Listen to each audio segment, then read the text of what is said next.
friends. Welcome back to the Wall Street Skinny. I'm Jen. I'm Kristen.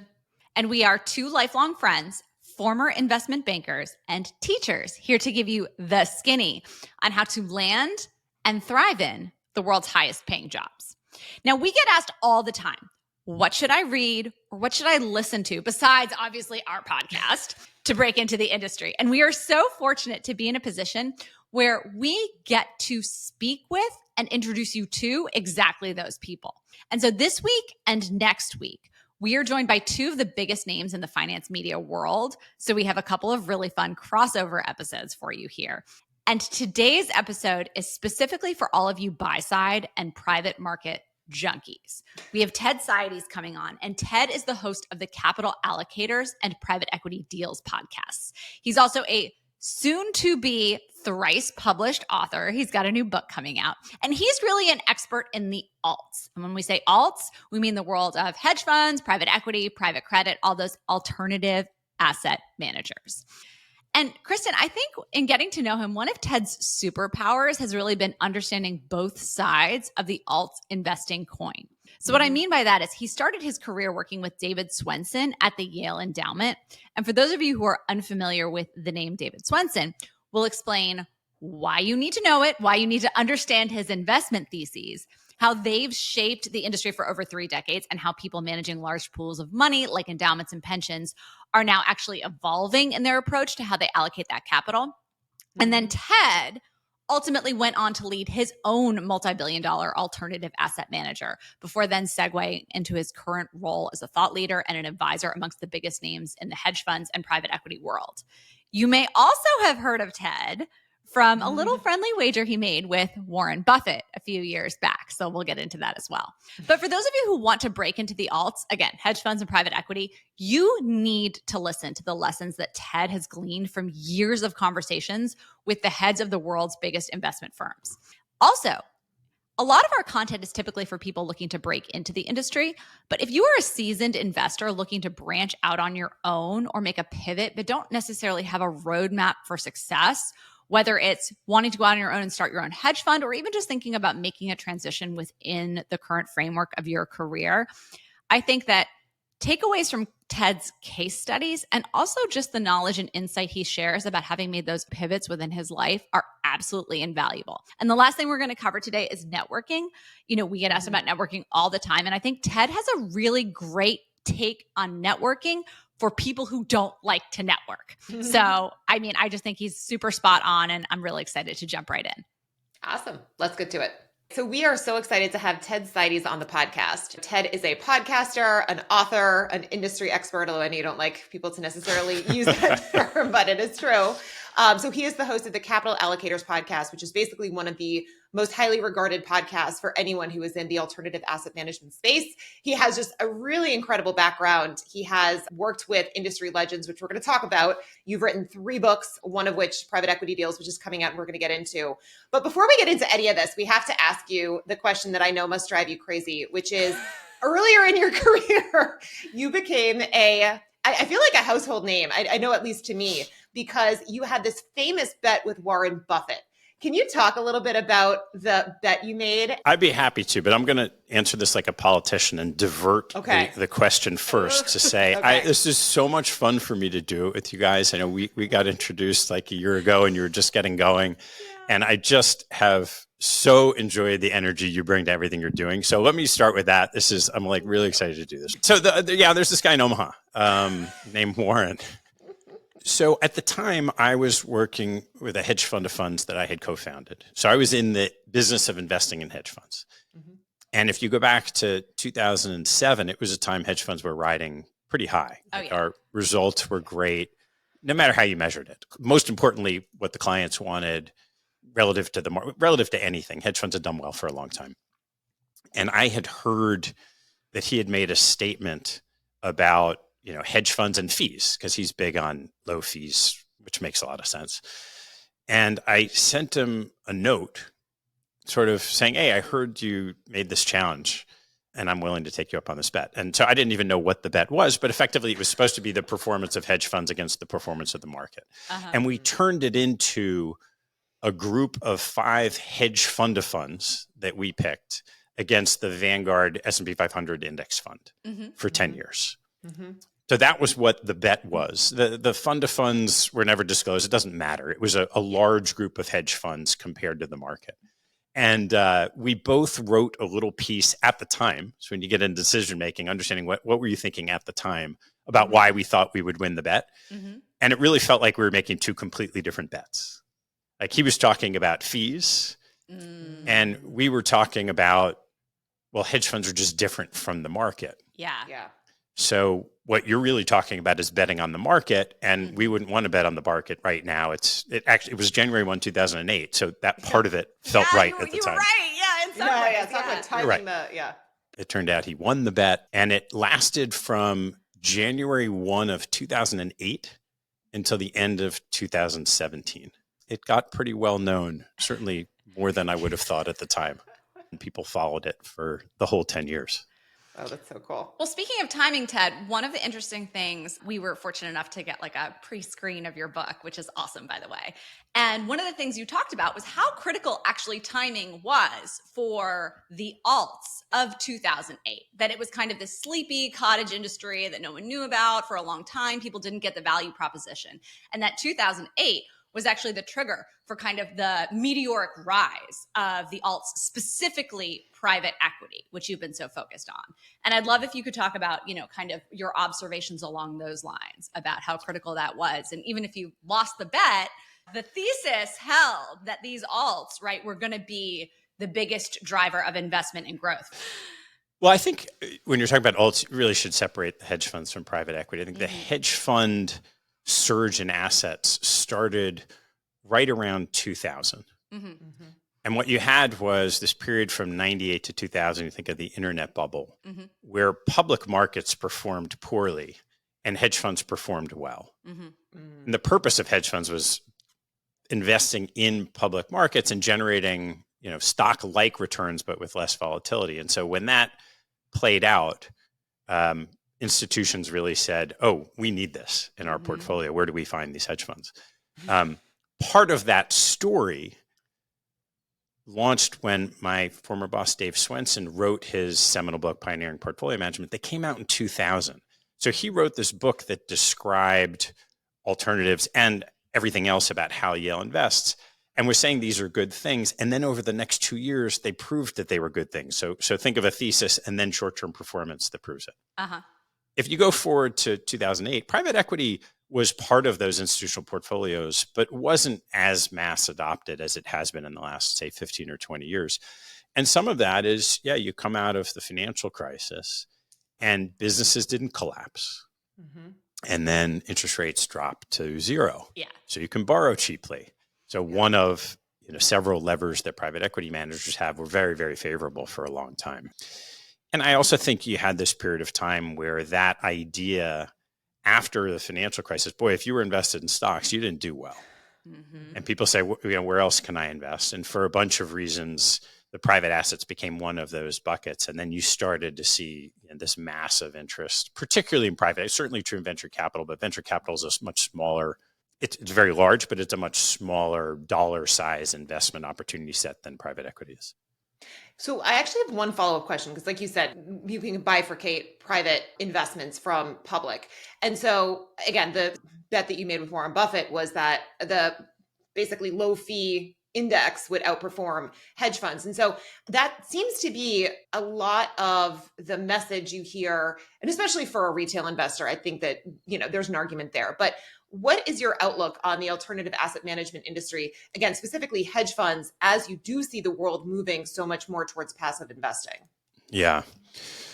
So hedge funds today are very, very different than they were, 15, 20, 30 years ago.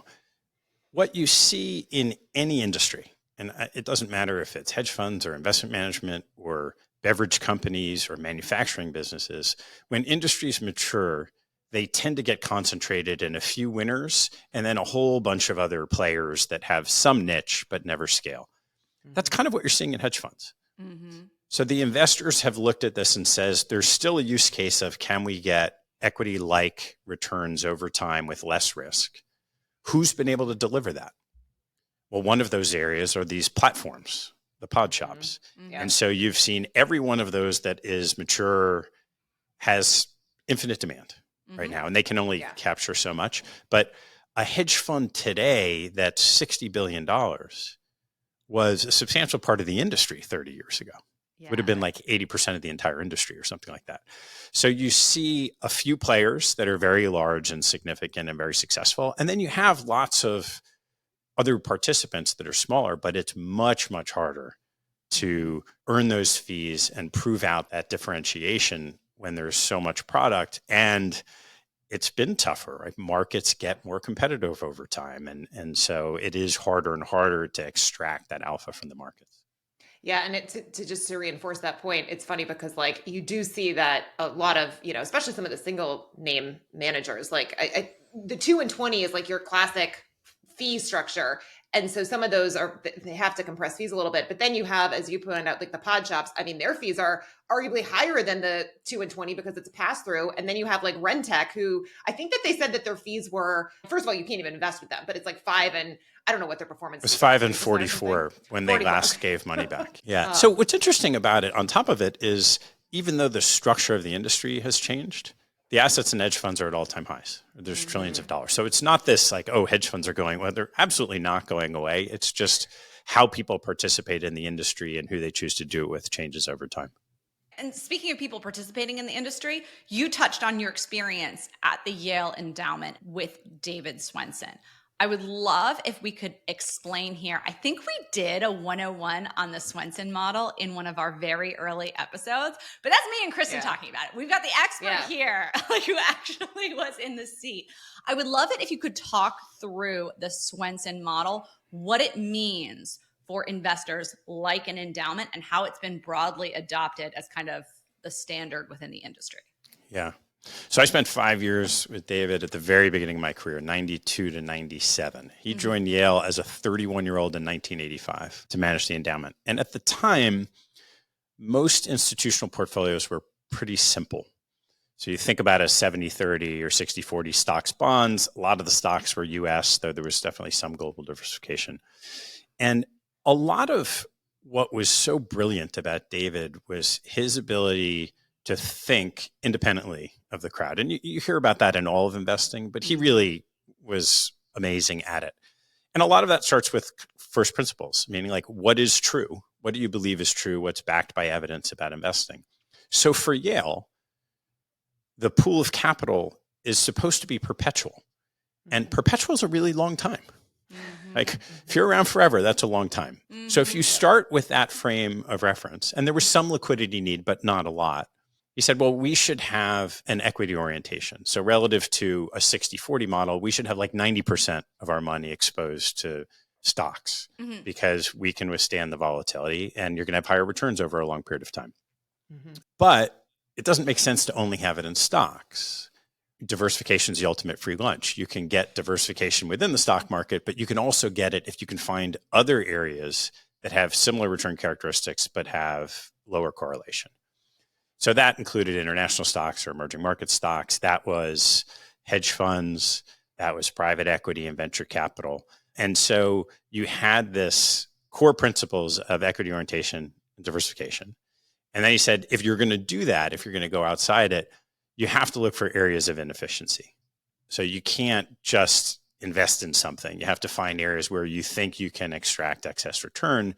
And then if you're just a small group of people sitting in New Haven, Connecticut, you can compete with everyone everywhere in the world, or you can go out and try to figure out how to partner with the very best in all these different categories and try to become experts in identifying those. And so those were the core principles of what became, he didn't dub it the Yale model. I think Jeremy Grantham at GMO did.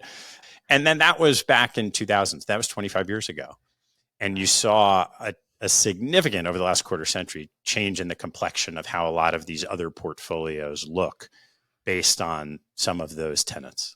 I mean, it's funny. I feel like you talk to pretty much any capital allocator these days. Like that's kind of the model that they use, whether it's, we were talking to Jen, your friend, Camilo Acosta, who has his own venture capital firm. We were talking to someone about search funds. They were talking about how family offices can invest. And it's always like, go look at the David Swensen model. That's how you should kind of think about your portfolio. That's been the dominant innovative model for the last 20 years. I think, or say from 25 years ago to 5 or 10 years ago, you now have more sophistication.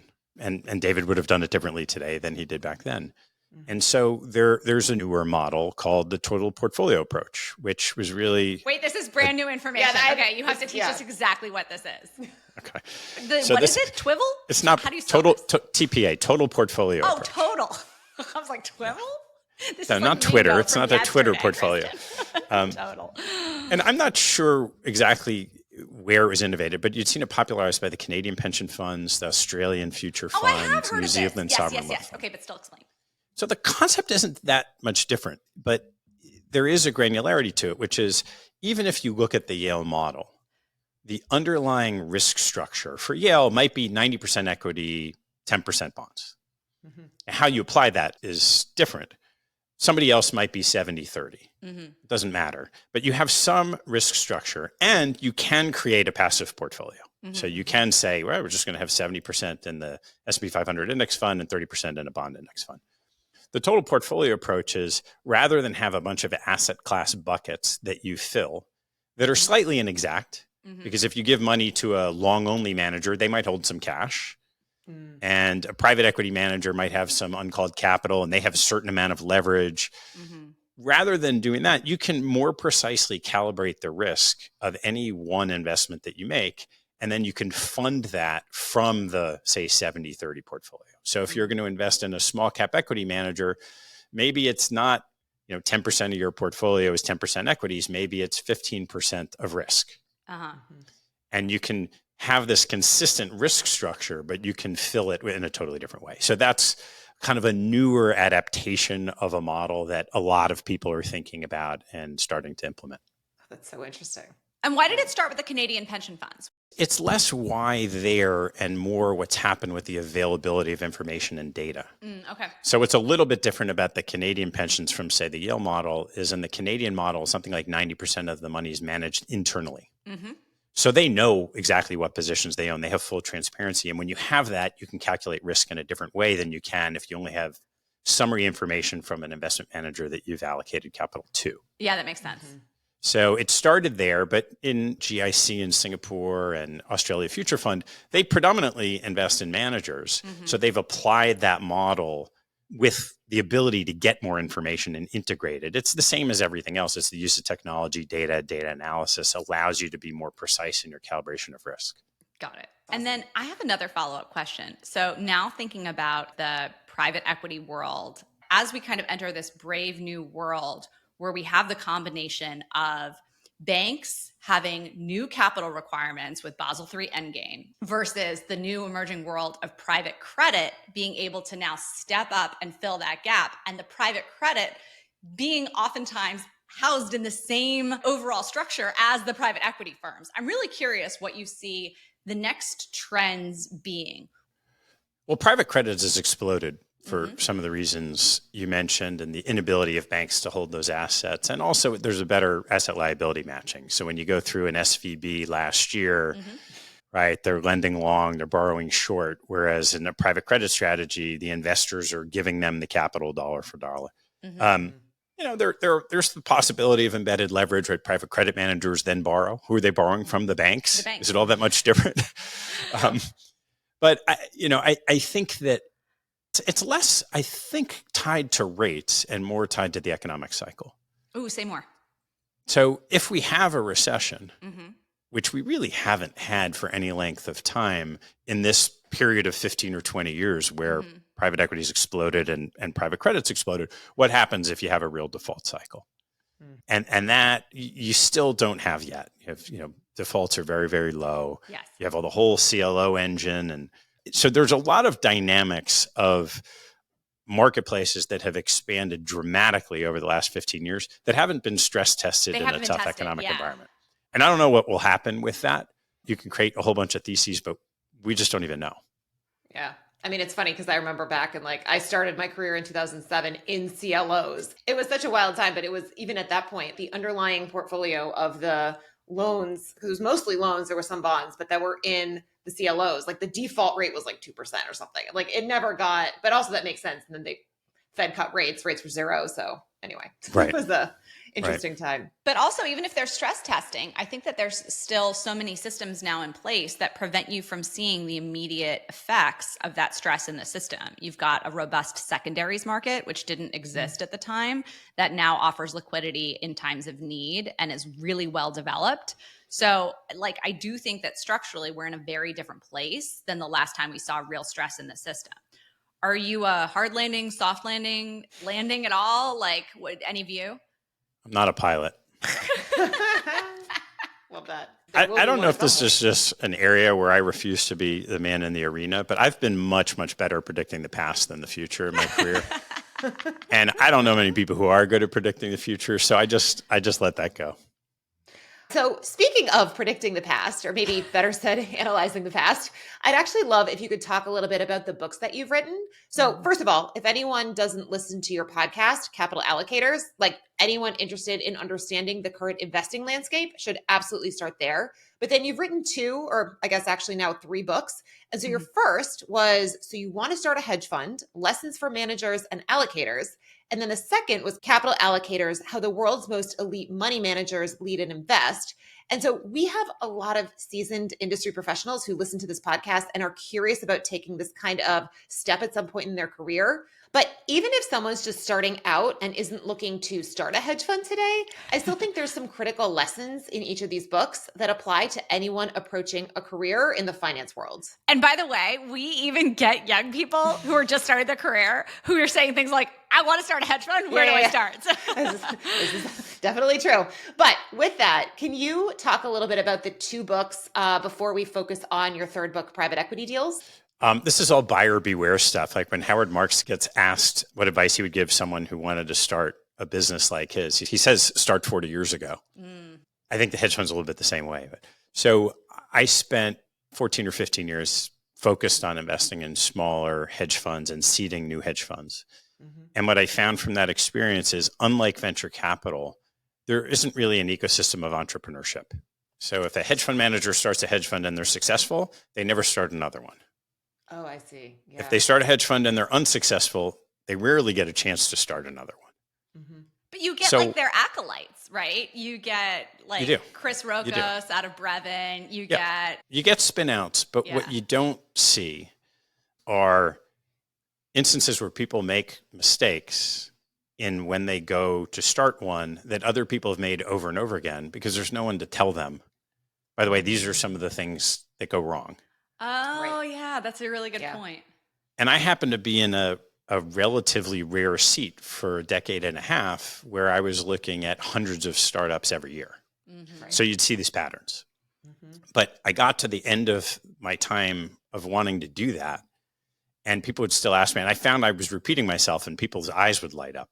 So this isn't so much like go get a plant, go get an office. This is, if you're starting to think about marketing your strategy, what do you need to know that could go wrong in the strategy? If you want to, you know, Jen, Kristen, you've been friends for a long time, you're in business together, you want to be co-portfolio managers. Why does that almost never work? Oh, and so it was a series of case studies. Some of them I anonymized them at the time, but they were all examples of something that happened over and over again. And they're mostly things that went wrong.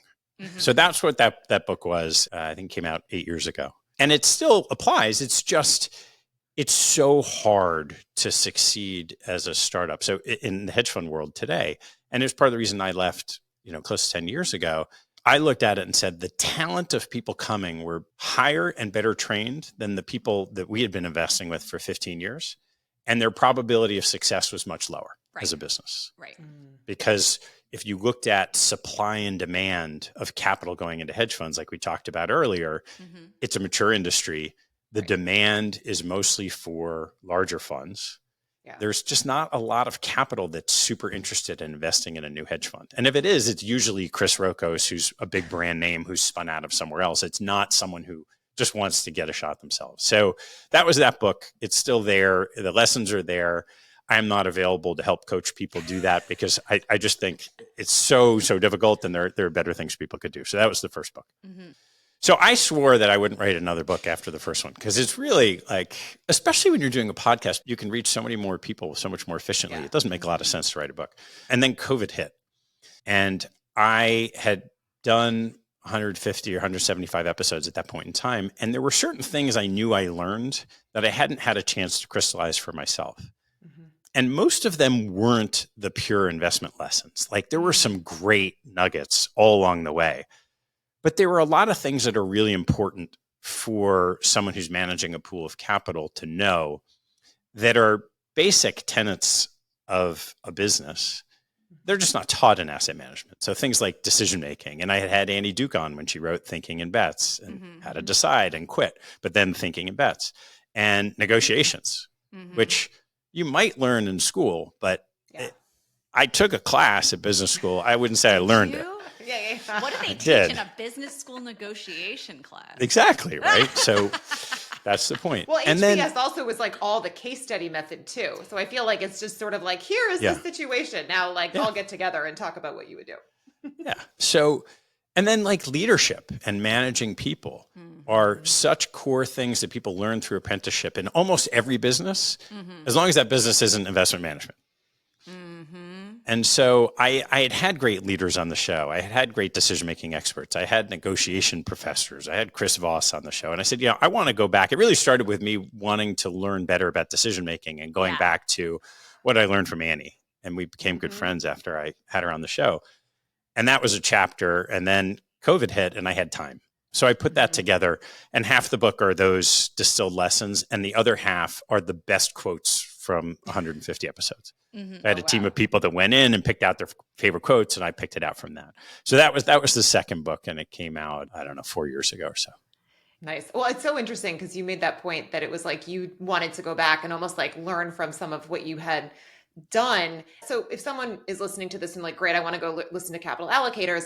I mean, it's possible to go start at episode 1 and binge the whole thing, but also like that's a lot of time and effort. So maybe reading a book and getting all the things that are distilled down is potentially a more efficient way to go through and ingest that knowledge that you have learned over the course of the last, when did you start it? In like 2016? 2017. The podcast was 2017. By the way, I think I have an unlock for that, but you're going to have to wait till next summer for that. Wait, what? Oh no. Okay. So we'll have to have you back on. Now I want to know. I know. Okay. So switching gears, because we talked about the first 2 books, but obviously the one that I really want to get into is your current book. I'm not sure if you're aware of this, but the number one question that we get from people these days is like, how do I break into private equity? And so along those lines, it's like, what book should I read if I'm interested in private equity? And so I'm actually really excited to be able to suggest your book, because I will say in your intro, you explained the world of private equity better than any other source I found. I mean, even when I was working in financial sponsors back in 2010, I mean, my understanding of what is private equity was pretty limited to sort of like the buyout space. And it's now become obviously like there's growth equity and now there's this whole world of secondaries. And, especially in the context what you are writing about, it's also interactions with GPs and LPs and getting into the nuances of like specific deals. Like there's just so much that a young person can learn from your book. So with that, I would love if you could tell us a little bit about your book, why you chose to write that. If you were never going to write a second book in the first place, now you have a third. And then again, some of the lessons that you think that a young person could learn from yeah. Well, Kristen, thanks for that praise. It means a lot because that was sort of the impetus in the first place. So this starts about 3 years ago.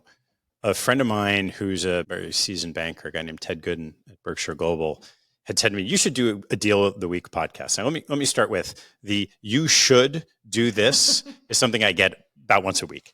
And so a lot of people throw ideas, and this one resonated, not because I wanted to do a Deal of the Week podcast, but there are aspects of doing a podcast about a deal that I thought was sort of missing. And part of it just makes sense, right? Podcasting is a technology. So there's tons of stuff about venture. No surprise. There's like A16Z and, this Patrick O'Shaughnessy does a ton of stuff in the venture ecosystem. Yeah. And there's a lot of DIY investors. So there's a lot of stuff in the public markets, but there's not a lot of private equity, which is, a $10 trillion industry. Yeah. And it makes sense because there's a little bit of it that, as you said, I don't want to say it's an insider's game, but you kind of have to know what's going on and you have to know who's doing it to be able to have those conversations. And so I'm in this fortunate position where I can, right? I know a lot of GPs. I want to spend a little time in private equity.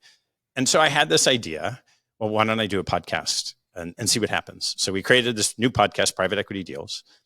And I decided to do it in seasons because I wasn't sure where it would go.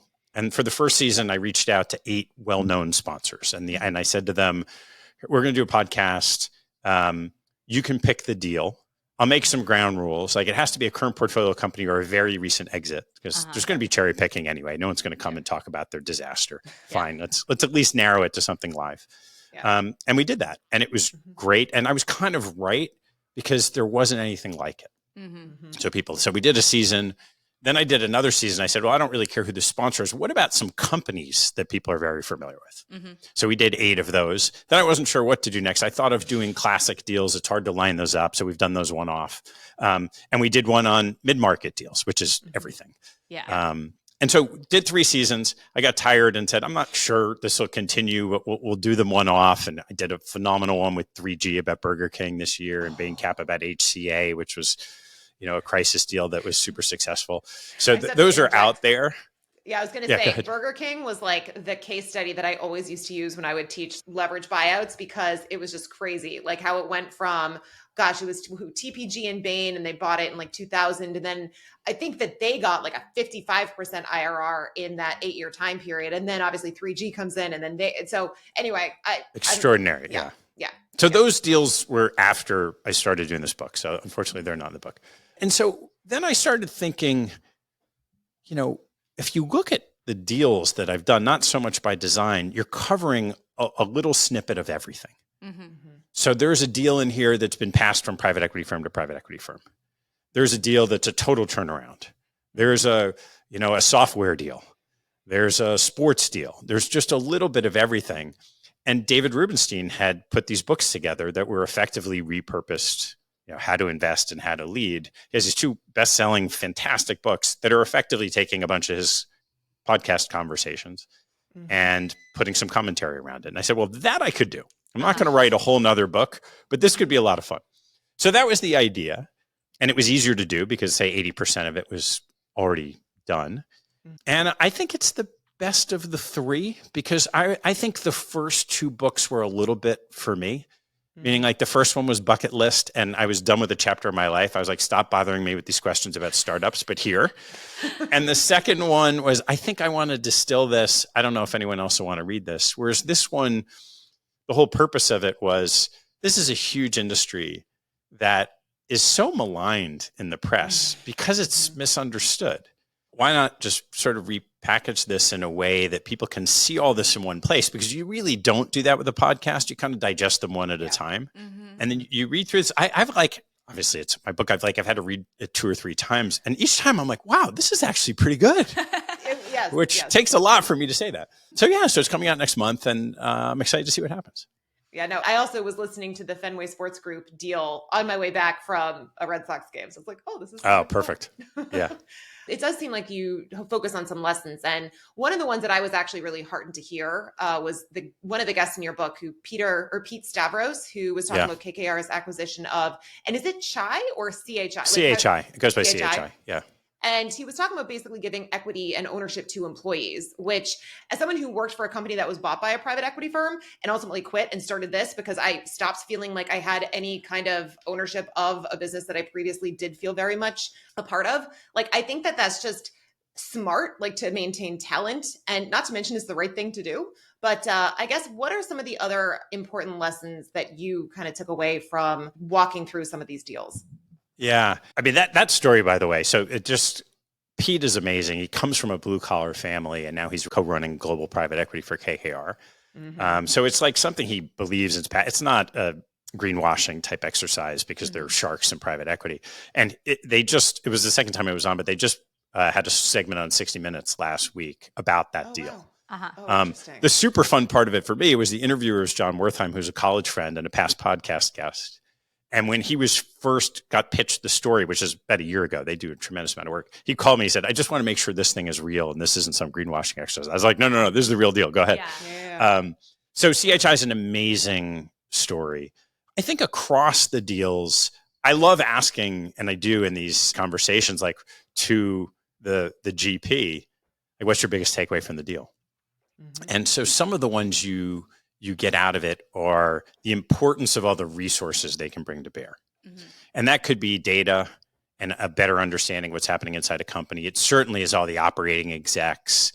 There are a bunch of the deals are carve-outs, and that is so messy. You're taking a division of a company that's usually stuck inside of a bigger company, and you have to put all the IT systems in place, and you have to redo contracts, and you usually need a new management team. So there's a tremendous amount of heavy lifting. Goes along with it with the cheaper price, which is nice. So that's a big one. I think there's a big one in just persistence and patience. In a lot of these situations, like deal dynamics can take a long time to play out. Sometimes it's years where they're getting to know a company and a management team before they have an opportunity to buy it. And then you go through all these bumps in the road when you own it, right? You don't see that in the public markets where people own businesses, even if private equity is shorter than it used to be. Like some of these are only 3 to 5 years. There are examples in the book of deals that are 14, plus years long. Wow. And so that's a big one. And I think on the business side, one of the things you see over and over again, and I would say of the 12 deals in the book, 10 of them are still in portfolios. So we don't know exactly how they're going to play out. For sure, they pick these deals. They're probably off to good starts. Yeah. But one of the consistent things you see is with good businesses and good management teams, they're consistently upside surprises. That an outside owner and a private equity, they're an insider, but they're not the operator of the business. So an outside owner watching a great operator, there are all these magical things that happen with good businesses and good management teams that you can't put in your sophisticated LBO model when you're getting interviewed for investment banking. Yeah, no, that's so true. Like there is this disconnect. It's like your model is this very technical thing, but then there's the actual practical operational piece. It's so interesting how there's these two separate parts. So those are some of the best takeaways that I took out of what some of the GPs said. My biggest takeaway from listening to all this is it's really hard to believe that private equity isn't adding an extraordinary amount of value to businesses when you see all the different ways and all the different levers they have to go about trying to influence companies. Doesn't mean they're going to get it right all the time. And there are certainly examples of companies where they were going fine and they took out a dividend and they had too much leverage and they had problems and they lost jobs. Of course, that's going to happen. By the way, that happens with family-owned businesses. It happens with public companies. That's not unique to private equity.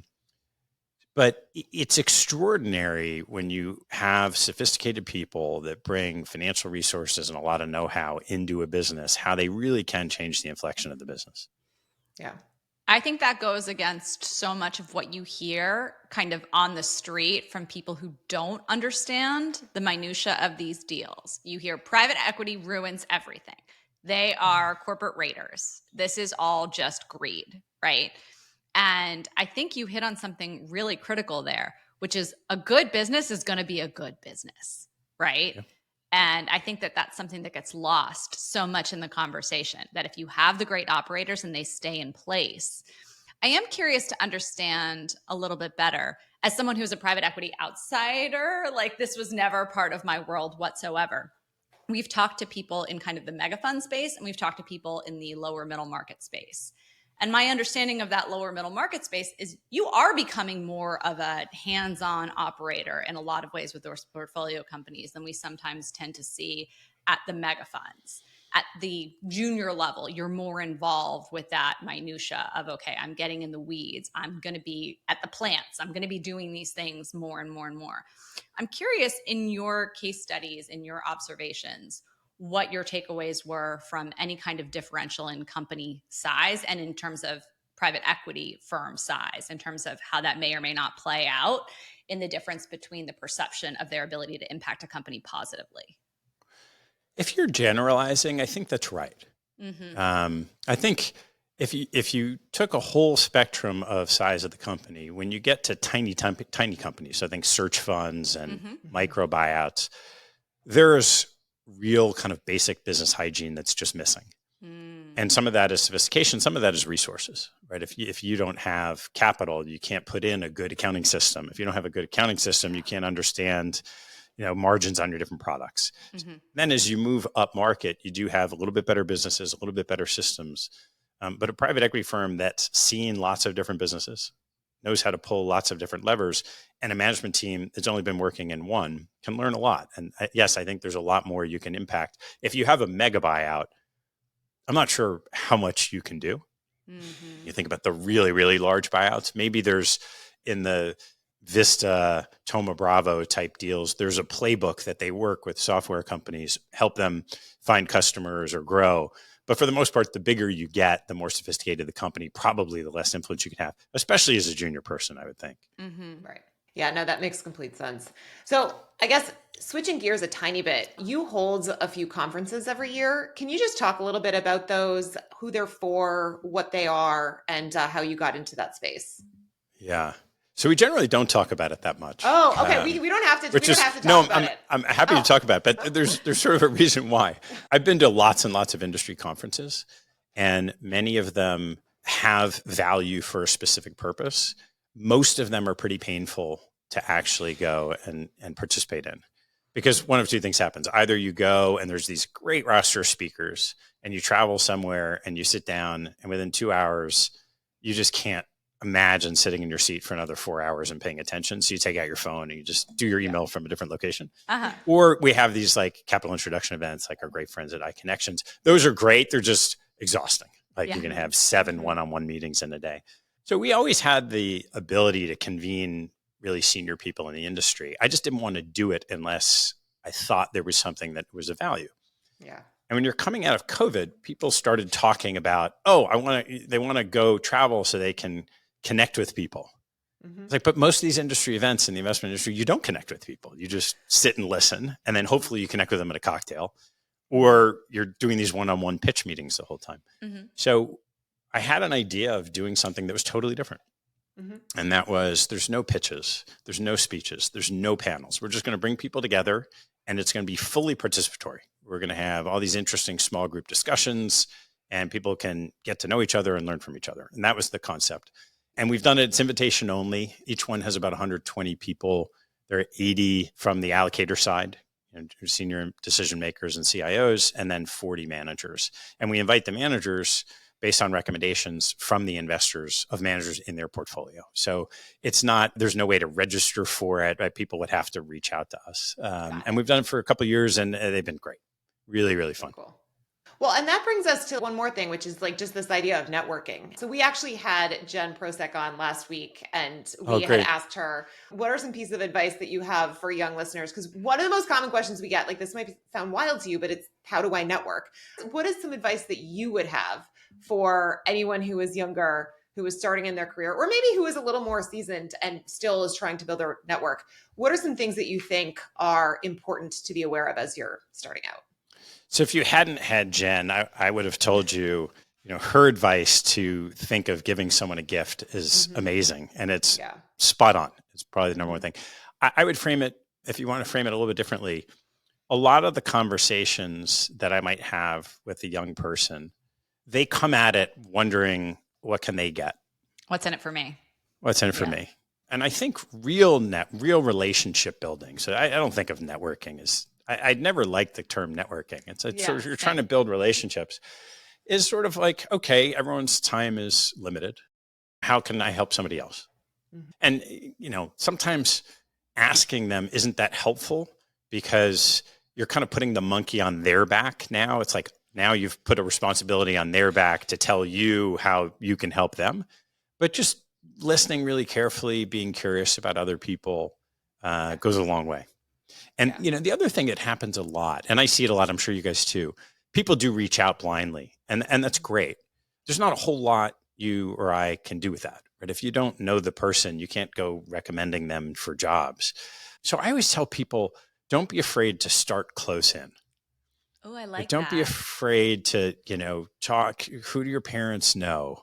Who are your friends? Like, that's where and there's no shame in that, by the way. That doesn't make you a Nepo baby by being like, hey, who's in my family network? And it might not be, the CEO of Goldman Sachs is my family network, right? It might be the manager at the local Chick-fil-A, but they might be able to help you. You never know. If it's a legitimate friendship, those people want to help you. Yeah. That's exactly right. We always try to tell people, whatever network you can get part of, whether it's now you play baseball, so now you're part of like the baseball community, you join this frat, now you're part of that community, whatever it is, like you can get into different groups, and then all of a sudden you are part of that network, and now you have access to people who are in that network. Yeah. And I'll tell you from the other side, I did not do that when I was young. And look, you say everything worked out fine, but I could look at a lot of friction along the way caused by not doing that. And then I have friends now, I'm an old guy, I'm in my 50s, right? But I have friends now who have been doing nothing but collecting friends their whole lives. And you see it. And it's friends from high school, friends from college, friends from the fraternity, friends from their first job, friends from their next job. And people gravitate towards them. And who knows how they did it other than, you're not thinking about that when you're in high school. You're just friends with people. Right. Yeah. And I think for a lot of people that aren't comfortable with the concept of networking, like thinking of it as finding new friends, building relationships sometimes is a better way to do it. Love that. One last question, dialing back into talking about a lot of these GPs and senior investors.